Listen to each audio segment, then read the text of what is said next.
जीवन बगिया ऐसी उलझी, फूलोगे कम कांटे ज्यादा, सिमटा जीवन डूबी सांसें। आना है तो अब भी आजा। यदि आपने अभी तक पिछला अध्याय नहीं देखा है तो कृपया करके पिछला अध्याय देखें, तभी इस अध्याय में प्रवेश करें, क्योंकि पिछला अध्याय बिना देखे आप इस अध्याय को नहीं समझ सकते। स्वप्न की अवस्था का अर्थ है इंद्रियों ने संग्रह किया है भीतर। हम बिना जगत की सहायता के भी अपने भीतर फिल्म की एक दुनिया पैदा कर सकते हैं। वह हम रोज करते हैं। यह हमारे चित्त की दूसरी अवस्था है। यह हमारी गहरी अवस्था है, क्योंकि जागृत में तो हमें चुनाव भी करने पड़ते हैं। समाज है, सभ्यता है, संस्कृति है। हमें हजार तरह की रुकावटें डालनी पड़ती हैं, लेकिन स्वप्न में हम मुक्त हैं। अब तक थे, पता नहीं भविष्य में हो सकेंगे कि नहीं हो सकेंगे, क्योंकि धीरे धीरे मनुष्य की स्वप्न में प्रवेश की क्षमता वैज्ञानिकों को मिलती चली जाती है। तो जैसा अभी पिछले 100 वर्षों में सारी दुनिया भर में राजनीतिक चिल्लाने लगे थे कि विचार की स्वतंत्रता चाहिए, कोई आश्चर्य होगा कि इस सदी के बाद दुनिया में क्रांतियां खड़ी हो जाएं और लोग कहें कि स्वप्न की स्वतंत्रता चाहिए। हमारे स्वप्नों को मत छेड़ो, क्योंकि आज नहीं कल सरकार के हाथ में यह ताकत आ जाएगी कि वे जो स्वप्न आपको दिखाना चाहें वही दिखाएं, और जो न देखना चाहे उस पर रुकावट डाल दें। अणुबम से भी बड़ा खतरा जो है वह यह है कि मनुष्यविद वैसी व्यवस्थाएं किए दे रहे हैं और विधियां खोज ले रहे हैं कि आपके भीतर मन पर भी बाहर से नियंत्रण किया जा सके। अणुबम आदमी के शरीर को नष्ट कर सकता है, लेकिन ये जो विधियां ज़्यादा खतरनाक हैं, क्योंकि उससे मन की गहरी गुलामी पैदा कर सकते हैं। और किसी दिन आश्चर्य न होगा कि आपको पुलिस के दफ्तर में बुलाया जाए कि रात यह स्वप्न आपने क्यों देखा। सरकार इसके बिल्कुल खिलाफ है। यह स्वप्न बिल्कुल ही अंतर्राष्ट्रीय है, अराष्ट्रीय है।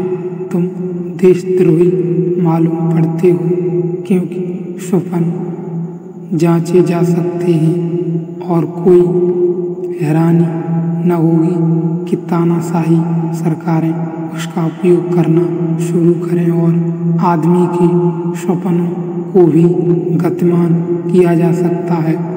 छोटा मोटा तो आप भी कर सकते हैं, अगर आपको थोड़ी तरकीब ख्याल में आ जाए।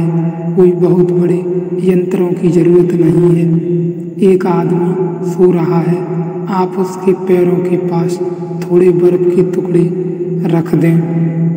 थोड़ी दूर पर उसके पैरों में ठंडक शुरू हो जाए, उस आदमी के भीतर भी स्वप्न शुरू हो जाएगा कि वह नदी में चल रहा है, या करीब ऐसा कोई स्वप्न शुरू हो जाएगा। वर्षा हो रही है जोर से और पैर भीगे जा रहे हैं।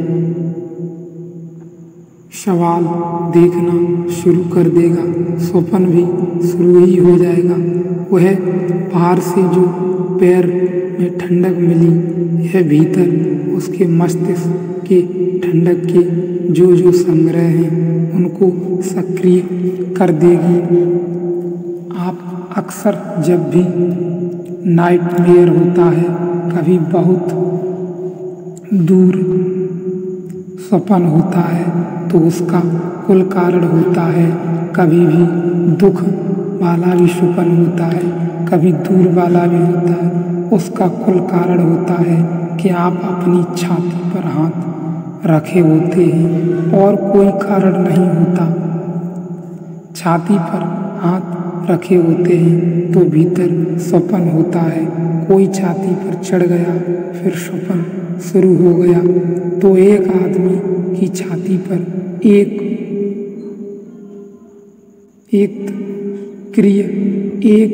सक्रिय रख दें, एक तकिया रख दें, तो आप उसके भीतर स्वप्न को थोड़ा सा मैनेज कर सकते हैं।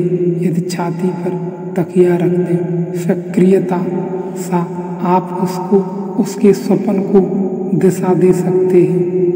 यह तो बहुत सामान्य है, लेकिन यंत्र अब खोज लिए गए हैं जिनसे गहरी दिशा थोड़ा सा आप उसके स्वप्न को दिशा दे सकते हैं। पुनः यह तो बहुत सामान्य है, लेकिन अब यंत्र खोज लिए गए हैं जिनमें गहरी दिशा दी जाती है, क्योंकि सीधे आपके मस्तिष्क के कोण एवं कोष छुए जा सकते हैं और उनसे कुछ निकाला जा सकता है। इंद्रियों के बिना ही बाहर जो विराट जगत है उससे संबंधित हुए बिना ही अतीत संबंधों के आधार पर मनुष्य के अपने भीतर जो जगत निर्मित कर लेता है, उस अवस्था का नाम स्वप्न है। ये दो अवस्थाएं, जागृत स्वप्न का समझ लेना और पार कर लेना बहुत जरूरी है, बहुत जरूरी है। स्वप्न को समझ लेना और उसे पार कर लेना, स्वप्न से मुक्त हो जाना जरूरी है। तो ही जागृत में हमारी आंख निर्दोष, निष्पक्ष, साफ, ध्रुम रहित हो पाती है। जानवरों की आंखों में एक निर्दोषता दिखाई पड़ती है जो आदमी की आंखों में नहीं दिखाई पड़ती है। उसका कुल कारण इतना है कि जानवर स्वप्न कम देखते हैं, करीब करीब नहीं देखते।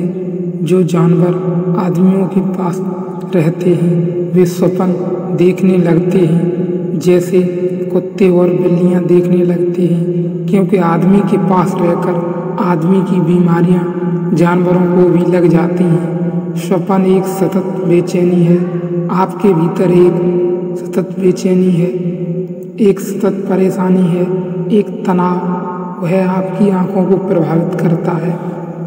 एक गाय की आंखों में झांकें, ये आंखें बिल्कुल ही ध्रुम रहित होंगी। ये आंखें वैसी हैं जैसे कोई शांत नीली झील होती है जिसमें नीचे लटकती तलहटी में पड़े हुए पत्थर भी दिखाई पड़ते हैं जो बहुत नीचे पड़े होते हैं। तो इस गाय की आंखों में उतरें तो उतना ही उतरते चले जाएं। ये बिल्कुल खाली हैं, ये बिल्कुल दिखाई दे रही हैं, इसमें कहीं कोई पत नहीं है। पर आदमी की आंख में बड़ी परत है, वे सब परतें स्वप्न में निर्मित हैं। इसलिए जितना महत्वाकांक्षी आदमी होगा उतनी उथली आंख हो जाएगी, जितना महत्वाकांक्षी होगा उतने सपने देखेगा, क्योंकि मैंने कहा अधूरा रह जाता है, उससे सपना पैदा होता है। और महत्वाकांक्षी लोग तो कभी पूरी नहीं होती, महत्वाकांक्षा कभी पूरी नहीं होती, नहीं होगी, वह सदा ही अधूरी है। जो वह अधूरी महत्वाकांक्षा सपनों से भर देती है। आदमी को वे सपने इतने गहन हो जाते हैं कि आदमी को जागना मुश्किल हो जाए।